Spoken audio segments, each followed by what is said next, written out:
Hello and welcome, friends, to another episode of Classic Radio. This is your host, Louis B, coming to you live from London. This is Classic Radio Show's episode 8. And on thinking about the topic for today, I decided to look at one of our legends of noir and go into detail on Humphrey Bogart's cinematic odyssey. So I hope you enjoy. Let's take it away.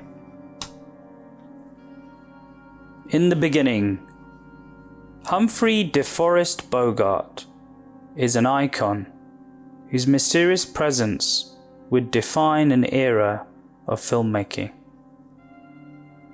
He was born in the dimly lit streets of New York City in the early 20th century and was an absolute legend.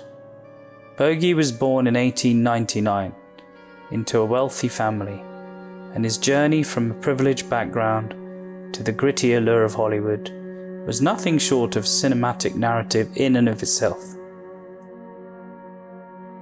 The purpose of this is to delve into a complicated tapestry that is Bogart's life, examining his formative years, cinematic landmarks, and the intricate web of romances that characterized him both on and off the screen.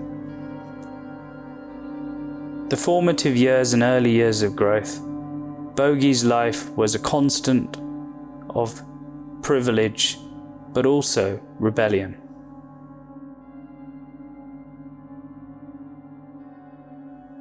He was the son of a successful surgeon. It was a deviation from the typical path that a young man from a wealthy family would take, but he soon found peace in the world of acting. He was naturally defiant, despite coming from a wealthy family, and it was this early act of defiance that laid the groundwork for the unconquerable attitude that would later symbolize and become his trademark, not only in real life but also on the world of film, especially film noir. His early attempts in acting, with most of them taking place between the silent era and the beginning of talking movies, served as stepping stones on the path to the defining moments that were waiting for him in the film noir genre. Bogart's on-screen personalities mirrored the moral complexity of the era, culminating in his portrayal of Sam Spade in The Maltese Falcon in 1941. An epic film noir movie, possibly one of the best film noirs in the world, ever. This was released during a time when the world was struggling to come to terms with the aftermath of war. This event marked the beginning of Bogart's ascension to the apex of film noir, a genre that would eventually become synonymous with his name. When Bogart worked with directors like John Huston, Howard Hawks, and Raoul Walsh, they produced a series of films that stood the test of time and have become since timeless classics. Bogart's ability to reverse the moral difficulties of wartime romance was on full display in the 1942 film Casablanca, which brought him widespread recognition for his role as Rick Blaine. He distinguished himself by being able to portray characters who existed in the ambiguous zones of morality and justice, which contributed to the establishment of his position as a noir icon. However, Bogart's story was not solely influenced by the shadows and mystery of the film industry. Those elements were also important. The individuals who wore a trench coat and a fedora was just as complicated as the man himself. He navigated the turbulent seas of Hollywood with charisma, wit, and a smile that was enigmatic.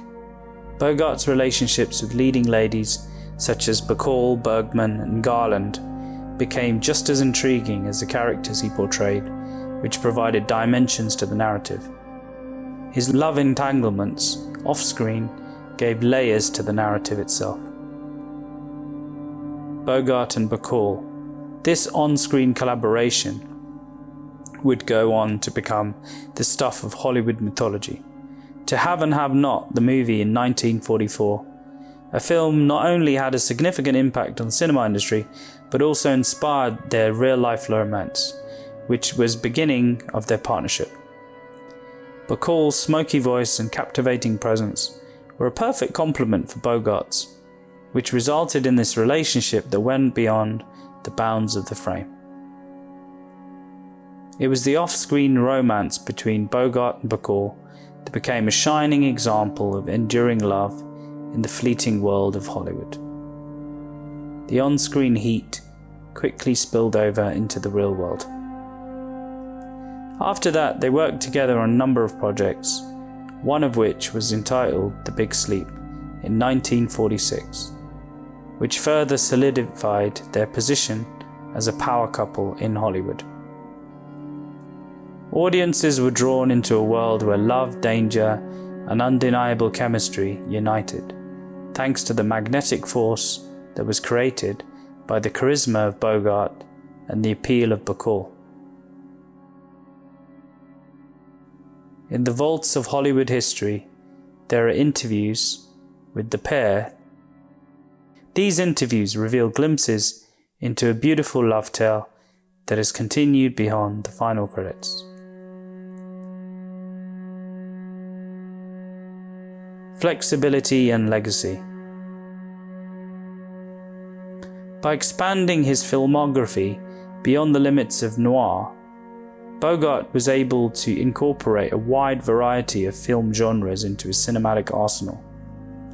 It was his performances in war films like In a Lonely Place in 1950, adventure films like The African Queen in 1951, and crime dramas like Key Largo in 1948 that demonstrated his flexibility and reinforced his status as a genuine force in the world of cinema. Throughout his career, Bogart has left an unforgettable impact on viewers and critics alike by bringing a singular blend of intensity, fragility, and honesty to each and every part that he has played. In the later chapters of his life, Bogart struggled with his health and untimely passed away in 1957 due to esophageal cancer. As the pages spun, Bogart experienced a number of health issues. His death signaled the end of an era, yet his legacy lived on for generations to come through his movies.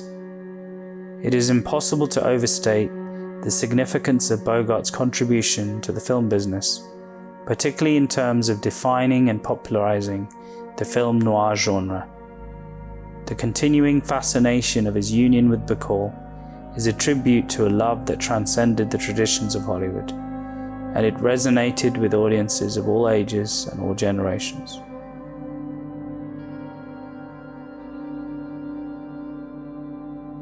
And now we head off to Classic Radio's episode 8, where we move into the radio show. Today we're going to look at Dragnet, the episode series set up in 1949. Today's episode is episode 9 of the Dragnet series, entitled Benny Trounsel, and stars Ben Romero, Chief of Detectives Abe Backstrand, and our very own Joe Friday. Friday and Romero have to search for the murderer of a police informant, a small-time narcotics user, Benny Trounsel, who is found beaten to death shortly after tipping the police to a new narcotics ring, stealing from doctors' offices and hospitals. They are on a rush against time to solve this murder. This original episode was played on August the 4th, 1949. Without further ado, we'll take you to the episode 9 of Dragnet, and Classic Radios continues the show, episode 8. Hope you enjoy. Leave a comment below, and we'll take it away now to the episode.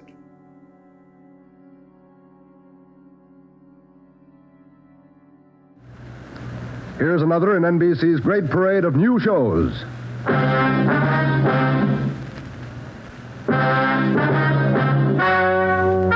Ladies and gentlemen, the story you are about to hear is true. Only the names have been changed to protect the innocent. NBC brings you Dragnet.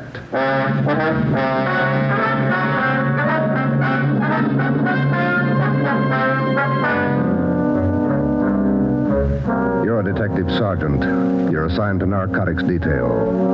For more than 2 months, doctors' offices have been burglarized, hospital pharmacies pillaged, drugstores robbed, medical supply firms ransacked, with one purpose in mind: the theft of narcotics. The criminals are expert, cunning, vicious. Your job, get them. Dragnet, the documented drama of an actual crime, investigated and solved by the men who unrelentingly stand watch on the security of your home, your family, and your life.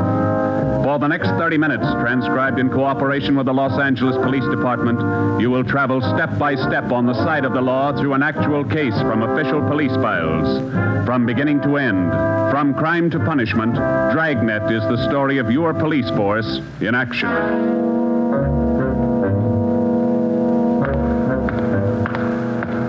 It was Thursday, March 23rd. It was windy in Los Angeles. We were working the night watch out of narcotics. My partner's Ben Romero.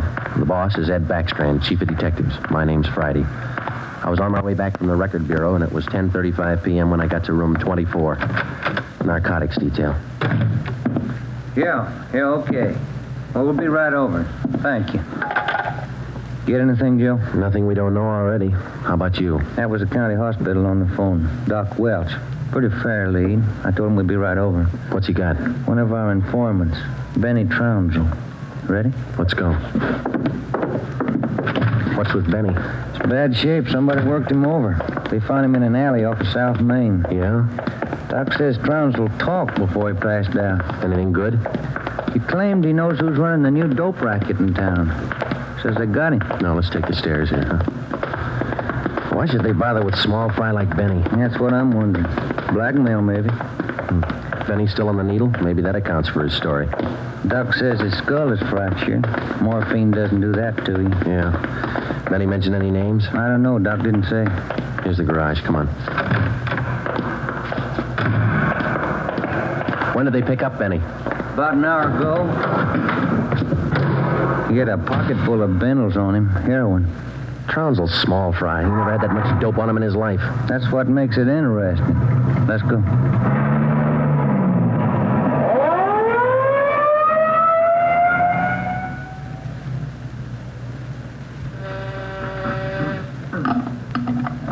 County Hospital? Yes, sir. The line is busy. Will you wait? Thank you. Can I help you, gentlemen? We'd like to see Dr. Welch. She's expecting us.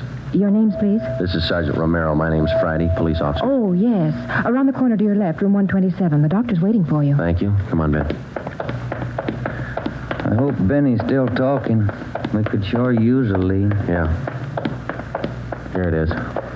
127. Hiya, Ben. Joe? How are you, Doc? Anything new? Just left Trounsel upstairs. You think we can talk to him now? Won't do much good. He died about 6 minutes ago. For almost 2 years, Benny Trounsel, an addict himself, had been one of the most valuable informants Ben and I had in the narcotic gangs. More than once, he had helped us solve a case, but this time, if Benny Trounsel had any direct leads to the nerve center of the newest narcotic ring, he took them with him. Besides his dying accusation that the ring had gotten to him, he left behind only 2 small scraps of information. First, when he arrived at the county hospital, Dr. Welch reported that Trounsel repeatedly muttered the name Patterson. Secondly, among the few personal effects found in his pockets was a good amount of heroin and a small piece of white paper with 2 words scrawled on it, Tucker Building. Benny Trounsel's body was taken to the county morgue, and the next morning it was posted. At the coroner's inquest, the cause of death was listed as a brain hemorrhage induced by severe blows by a blunt instrument on the sides and base of the skull, inflicted by a person or persons unknown. Besides Ben and myself, the only identification witness at the inquest was a woman who managed a rooming house in Benedict Alley, where Trounsel used to stay periodically. After the inquest, we questioned her briefly in our office. Miss Strite, you say you can't remember any friends Trounsel had while he stayed at your rooming house? No, I can't. Besides, if I knew that man used dope, I never would have rented him a room. How long did he rent from you, Miss Strite? About 6 months. I run a respectable house. I don't mind if my people drink a little now and then, but those dope users, no, sir. Did you know anything about Trounsel, Miss Strite? Where he spent his time, where he had his meals? Well, don't serve at my place. Too much trouble. Most of the people eat at the Ace lunchroom, down the corner. Where's that, Miss Strite? Grant and South Main, right on the corner. And you think Trounsel might have spent some time there? He might have, I don't know. Miss Strite, did Trounsel ever mention anyone by the name of Patterson? No. Patterson? No. And you can't recall any friends he might have had? He had any friends and never set foot in my house, that's all I know. All right, Miss Strite, thank you. Here's a card, ma'am. If you come across any information about Trounsel, we'd appreciate it if you'd call us. All right. That all? That's all, ma'am. Thank you. Well, bye. Goodbye, ma'am. Big help. Yeah, not even a good identification witness. You got those listings we made on the Tucker building? Yeah. Yeah, let's see. Here it is. Okay, let me have it, huh? Tucker building, 7310 South Wilshire. I wonder what Benny Trounsel could have been doing out there. Shouldn't be too hard to check. It's a small building. Yeah. 6 listings for the whole place. A couple of law offices, real estate guy, dentists, architect, and a doctor. One dentist, one doctor could be a lead. Maybe. Pretty thin. Friday, Romero. You got a minute? Yes, Skipper. Come on, Joe. Yeah. What do you got, Ed? Letters. Here's a sample. Now listen to this. Chief of Detectives, Ed Backstrand, City Hall, Los Angeles. In view of mounting wave of narcotic robberies, strongly recommend that your efforts to curb this lawlessness be redoubled. They all like that? All of them. They're mad. Can you blame them? Not a bit. We haven't got much to go on, Chief. The gang's pretty smart. All right, then let's be smarter. There's no law against it. Doing our best, Skipper. Then make it better. I'm sick of that bunch, and I'm tired of these letters. And look at that record. In 2 months, 15 drugstore robs, 8 medical offices, 2 supply houses, 2 hospital pharmacies. Narcotics missing every time. Now, who's behind it? None of the old-timers. We've checked them out. Gone over every hype and mainliner we know of. All right, then get on the transients. New faces. Climb on every one of them that shoots the stuff until you get to that gang and break it. If you need help, holler. But get to that gang and break it. You understand? Okay, Skipper, we'll try. You dig up anything on that Trounsel case yet? Still checking out one lead. What? Slip of paper we found in Trounsel's pocket, Ed. Said Tucker building on it, that's all. Just going to check it out when you called. All right, hop on it. Fast. We got a lot of pressure on us. Keep in touch with the office. It was almost noon when Ben and I got out to the Tucker building. It was a 2-story affair, comparatively small, very modern. We checked with the dentist in the building first, but he'd never heard of anyone by the name of Benny Trounsel. His records and appointment books proved it out. Well, that's one down, Joe. Yeah. Let's try that doctor's office now. What's his name? Let me see. Springer. Dr. Fred Springer. He's on the 2nd floor. Okay. There's a stairway down there. Come on. Pretty close to lunchtime. Might not be in. Maybe. Somebody should be there. We haven't got much time to play with. Yeah. Chief sure was up in there this morning. Here's the office. Fred Springer, M.D. Good morning. May I help you, gentlemen? We'd like to see Dr. Springer, please. Do you have an appointment? No, we don't. Well, the doctor's not in at present. Would you like to make an appointment for later in the day? No, ma'am. We're police officers. This is Sergeant Friday. I'm Sergeant Romero. How do you do? I'm Miss Turner. I'm the doctor's nurse. Then you must take care of the appointment and record books for the doctor. Yes, I do. Well, maybe you can give us the information we're looking for, Miss Turner. Did the doctor ever have a patient by the name of Trounsel? Benny Trounsel? Trounsel? Mm-hmm. No, I don't think so. Just a moment, I'll check. Thank you. No. Trounsel, is that the way you spell it? Yes, ma'am. No. The name's not listed here. Let me check the account book. No. Wait. That's funny. What's that, Miss Turner? Here in the back of the book in the doctor's handwriting. Look, Trounsel, the black parrot. certainly funny. I can't remember seeing that notation before. It must be fairly recent. Miss Turner, what kind of a clientele would you say Dr. Springer has? Oh, it's quite exclusive. Beverly Hills, Bel Air.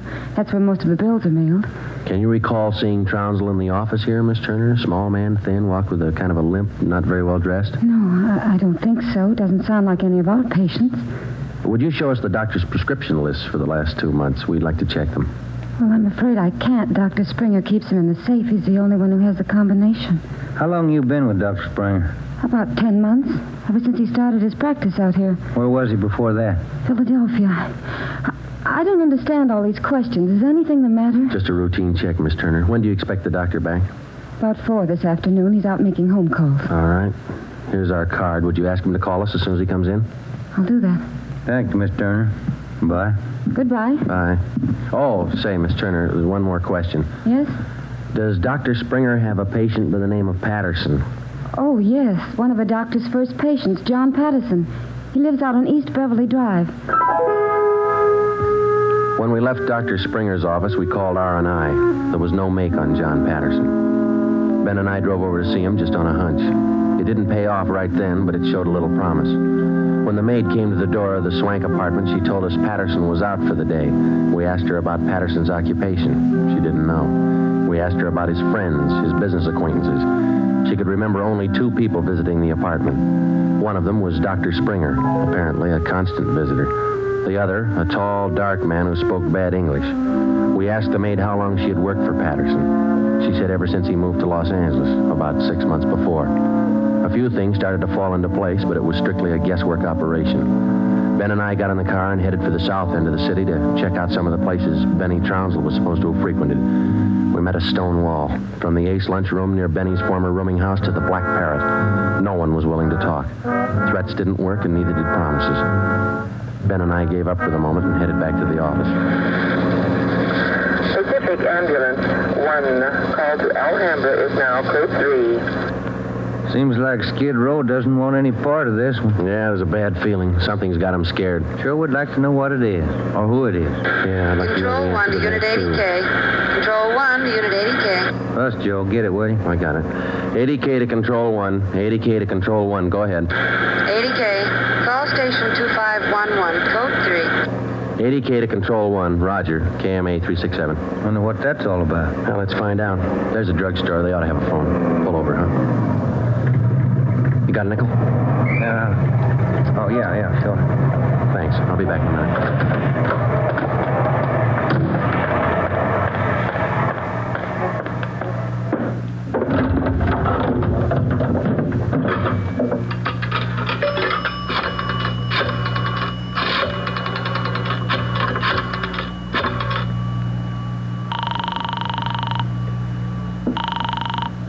City Hall.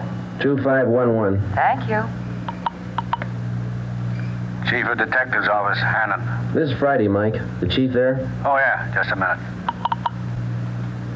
Backstrand talking. This is Friday, Ed. What do you got? You tied up? Nothing big. Then check in as soon as you can. Got something good. What?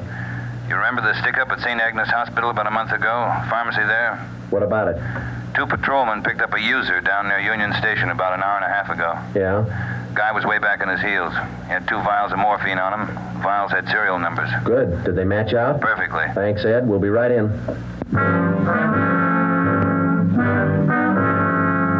When Ben and I got back to the office at 3:52 p.m., we picked up Chief Ed Backstrand and went directly to the crime lab, where Lieutenant Lee Jones analyzed the contents of the 2 vials taken from the suspect. Jones told us it was high-grade morphine. We went back to the office and double-checked the serial numbers on the vials with the crime report on the St. Agnes Hospital robbery. They matched. And there's a good break. These vials were in the loot when the gang knocked over the hospital 28 days ago. Now stay on the trail and we'll crack that gang wide open. This the arrest report on the guy, Ed? Yeah. Picked him up in a bar off South Main. Who is the guy? A transient? Yeah, here it is, man. James Steiner, Phoenix, Arizona, age 37, transient laborer. Anybody talk this guy yet, Ed? Not yet. He shouldn't be too hard. You better get on it. Right, Skipper. Come on, Joe. Check you later, Ed. What time you got, Ben? Let me see here. 25 past 4. A phone call for you, Ben? Yeah, who was it? Your wife wants you to pick up some aspirin and a bottle of nose drops for your kid on your way home. Oh, yeah, almost forgot. That the only call we had, Mike? That's right. Thanks. Okay. You got that Dr. Springer's number, Ben? Yeah, here it is. Crestview 55284. Thanks. Nurse said he'd call us around 4, didn't she? Yeah.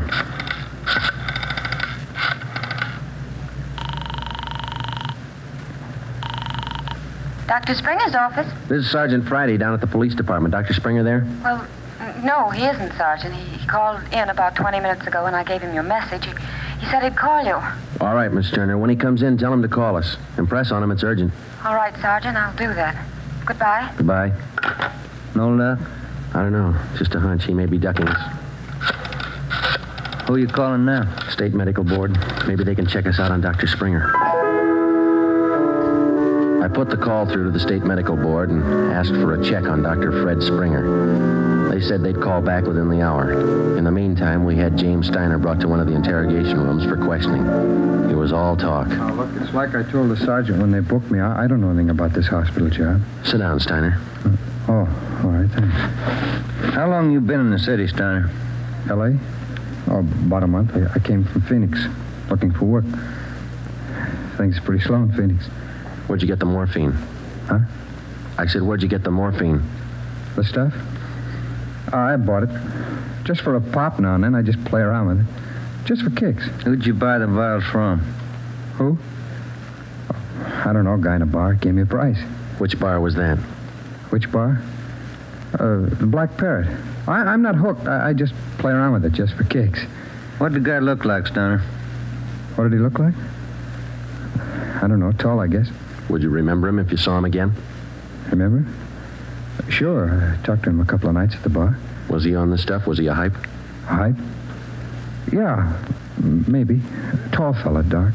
You shooting the stuff? Shooting the stuff?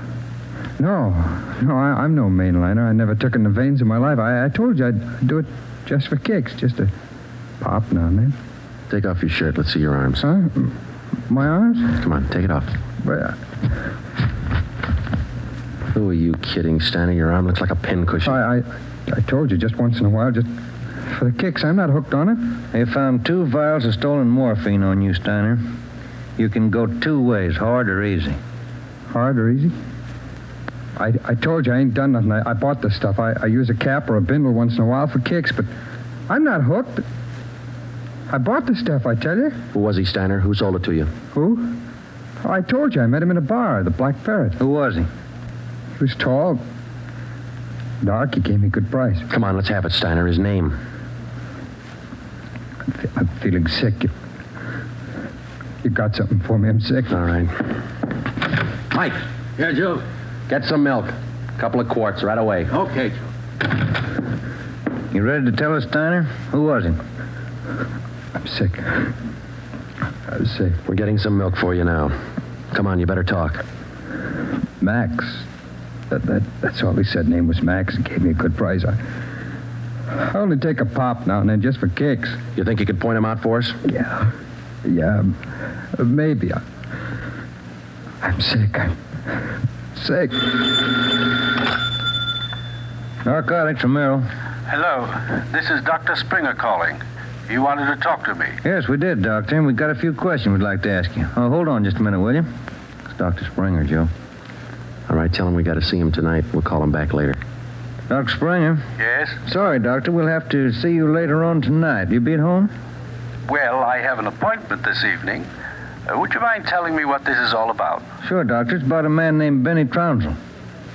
Oh. I see. And if you don't mind, we'd like to check over your prescription list with you. Yes. I'll cancel my appointment. You can contact me here at home. 1538 South Road. I'll be here all night. All right, Doctor. Thank you. We'll see you later then. Yes. Goodbye. Goodbye. What'd he say? All right? Yeah, it's all right. I'll buy that hunch of yours now, Joe. Dr. Springer, he knows who killed Benny Trounsel. I bet he knows why. When Mike Hannon came back with the milk, we fed it to Steiner, and then we put him back in his cell. We put in another call to John Patterson out on East Beverly Drive, but there was no answer. We left word with Hannon where we were going, and then Ben and I headed out for Dr. Springer's home. It was 7:35 when we pulled up into the driveway at 1538 South Road, a low, rambling, ranch-type home. We got out of the car and made our way down the path to the front door. A gray Persian cat followed us. The door was half open. We knocked, but there was no answer. Through the window, we could see the living room was dimly lighted. We went in. We found Dr. Springer sitting in a large carved mahogany chair in the dining room. The room was hung with draperies. He was slumped forward, face down on the dining table. There was a bullet hole in his right temple. On the floor near his right hand was a .32 automatic pistol. In the center of the dining table was a piece of white paper. Looks like he beat us. Yeah. Any names on that confession? One says he killed Trounsel. No, wait a minute. It says, John Patterson, he forced me to this. What? I don't know. What's it look like to you? Here's another one, Norberg. That's all it says. And then he signed his name, Dr. Fred Springer. Ben, come over here. Look at these. Hypodermic needle. It works. Is this morphine? White powder. Could be. And he was on it himself. Looks like it. We'll find out when they post him. I'll get it. Yeah. Sergeant Friday there, please. This is Joe, Mike. What do you got? Can you talk all right there? Yeah, go ahead. Just got a kickback on your call to the state medical board on this Dr. Fred Springer. Mm-hmm. He's not a registered physician in the state of California. Besides that, his license was revoked in Pennsylvania 2 years ago. Illegal operations. That explains it. Notify homicide. Get the crime lab in the corner out here, will you? Looks like Springer shot himself. Okay, Joe, right away. We'll wait for him, but hurry him up, Mike. We got a couple more places to check out tonight. Okay, Joe, see you later. Right. What's next? Patterson place? I don't know. Maybe we ought to try Steiner first. Sounds good to me. Feels like we're getting close. Yeah, Ben. Real close. 12 minutes later, homicide and the crime lab men checked in at the Springer house, and Ben and I checked out. We went back to the office and found Ed Backstrand waiting for us. We told him our story, and he sent 2 men out to keep an eye on the Patterson place. 2 other men went to work to try and track down the other name in Springer's confession note, Norberg. Ben and I went up to the county jail and picked up Steiner. The 3 of us started out to look for the man who sold Steiner the 2 vials of morphine stolen from the hospital pharmacy a month before. The man's name was Max.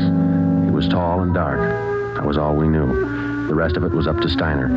2 other men from the detail, Davis and Emerson, came along with us to take care of Steiner if anything went wrong. Our first stop was the Black Parrot Tavern. Davis parked the car in an alley down the street. Steiner, Ben, and I got out and walked the rest of the way. You understand what you're supposed to do, Steiner? Me? Yeah. I go in first and sit at the bar. You 2 will follow me. I sit at the bar, and if I see Max, I give you the sign. That's okay, huh? That's right. And you don't try to break for it. Break for it? Me? I told you, I'm squaring with you guys. All right, Steiner. Go ahead. Let's hope it works, Joe. Yeah, there he goes inside. Come on. Now, look, try to grab one of the booths along the wall if you can, huh? Right. Here we are.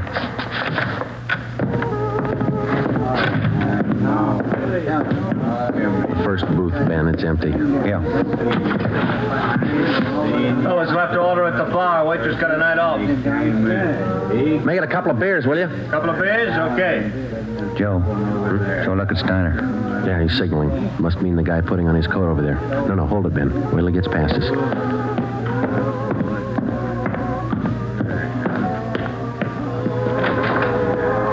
All right, get Steiner back to the car. I'll tail the guy. You come after me.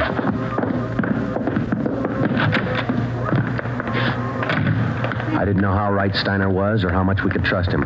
All I knew was that the man I was following was tall and he was in a hurry. I followed him 3/4 of a block before he turned in at a motel. He went to a cottage at the rear of the lot, let himself in, and closed the door quickly behind him. A minute later, Ben and the others pulled up in the car.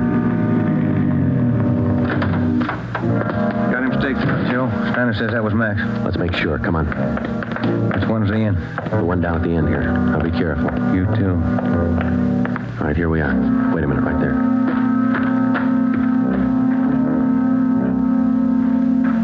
All right, look, there's no rear door. He's got to come out the front. Keep the door clear. You ready? What's that? Cover me.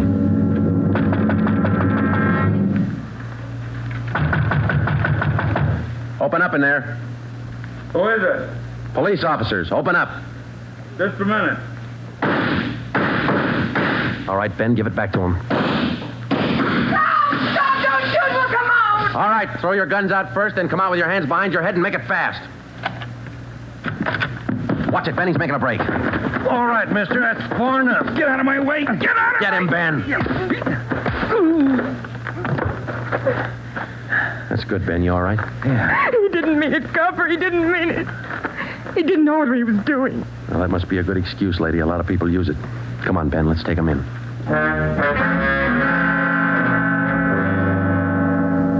It was 10 minutes past midnight when we got back to headquarters. Both the man and the woman were booked for violation of the State Narcotics Act, a felony. He gave his name as Max Jansen. In his luggage, we found 13 vials of morphine, large quantities of heroin, and a small amount of Panopin. He gave us the names and addresses of 6 active members of the narcotics gang. He identified Dr. Springer as second in command. Just a few more questions, Jansen. Yeah, all right. Why did Springer kill Trounsel? He had it coming. Trounsel knew the score, and he was blackmailing them, bleeding them white. Why didn't the gang take care of him? The boss said no rough stuff. Things were going too good. He warned Springer, but he wouldn't listen. All right, Jensen, just one more question. Who's the boss? Do I get off light? State's witness? It might help. We can't promise you anything. Who's the boss, Patterson? Yeah. 138 East Beverly Drive? That's right. What about Norberg? How does he figure? It's the same guy. Patterson, Norberg, both the same. And what's his real name? Norberg. Tony Norberg. What's his front? He's legit, or he used to be. Importing business. Where? Here. Got an office downtown. Do I get protection? Where's Norberg now? Home out in Laurel Canyon. I get protection? I thought you said he lived out on East Beverly. His apartment, his home's out in the canyon. Where? What's the address? Do I get protection? You'll get protection. Winden Way. 860 Winden Way. All right, Friday. Romero, take some men with you.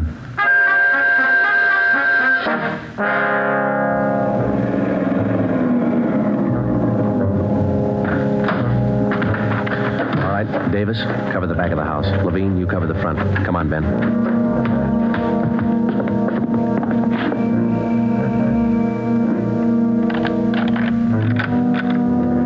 Yes? Mr. Norberg in? Who's calling? Police officers. Oh, come in, won't you? Thank you. Now get your hands up. Face the wall. You'll never make it, lady. The house is surrounded. Tony, get the stuff. It's our only chance. They'll cut you down, Norberg. All right, Jeannie, give him the gun. Don't be a fool. They're going to march out the door in front of us, right to the car. I'm not going, Jeannie. Try it if you want. I'm not going. All right, Tony, stay. Come on, coppers. You'll never make it, lady. I said move. Fast. All right, Ben, hit the dirt. She's going for the car. See if you can get those tires.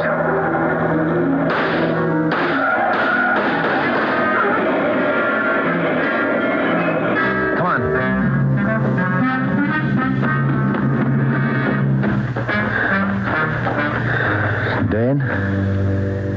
Yeah. Norberg was smart. Must be the girlfriend.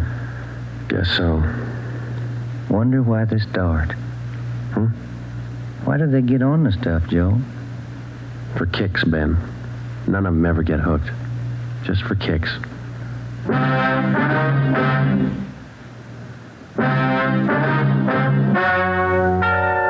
The story you have just heard is true.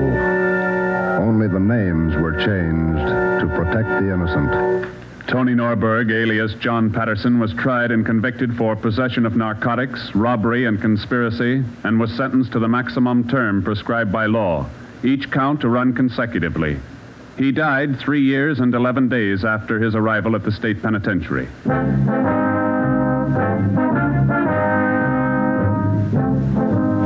You have just heard the 9th in a new series of authentic cases transcribed from official files. Technical advice for Dragnet is furnished by the Los Angeles Police Department. Tonight's program is dedicated to Chief Erskine Fish of the North Sacramento Police Department, who on the night of August 11th, 1935, gave his life so that yours might be more secure.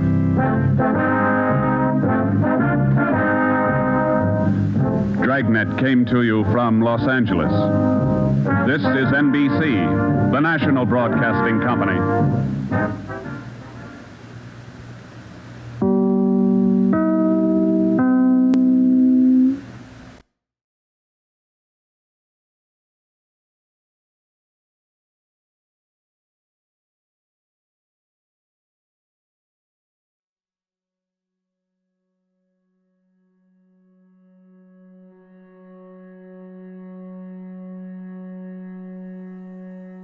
Thank you for listening to our show, Dragnet, today.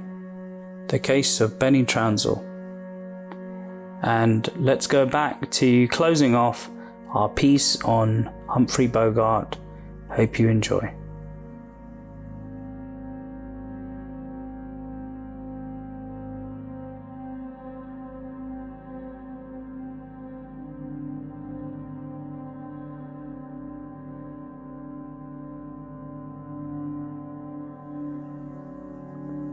To close the curtain, Bogart's unconquerable spirit was put to test in his later years when he was confronted with his most fearsome foe, a tough fight against esophageal cancer. The individual who had previously portrayed characters on silver screen who were difficult and ethically ambiguous was forced to face the hard truths of his own death. In stark contrast to the stoic characters he presented in his films, Bogart's struggle with his illness became a painful chapter in his narrative. Illness was a source of inspiration for Bogey. As the news of his deteriorating health circulated through the industry and around the world, all fans held their breath. And on January the 14th, 1957, the great Humphrey Bogart passed away, which signaled the end of an era in the entertainment industry. The one whose voice had reverberated over the years and whose eyes had touched the very essence of the industry had passed away. Bogart's legacy continues to live on long after he had passed away. Fans, colleagues and contemporaries expressed their sorrow at his passing, which is evident of the enormous impact he had not only on the industry but on the hearts of the people who had been enthralled by his on-screen presence. The funeral of Bogart, which was a solemn event, was attended by prominent figures from the Hollywood industry and a demonstration of the imprint that he had made on the collective psyche of the period. In conclusion, Humphrey Bogart's cinematic voyage was a journey through the chiaroscuro of life, love, and the unconquerable spirit that characterized real legends of film. This journey occurs over the entirety of Bogart's career, a thorough investigation of the man who was undisputed king of film noir, had made an everlasting effect on the history of cinema. We aimed to peel back the layers of this mysterious figure, which began as smoke-filled alleyways of his early life and culminated in the ethereal, eternal romance with Lauren Bacall.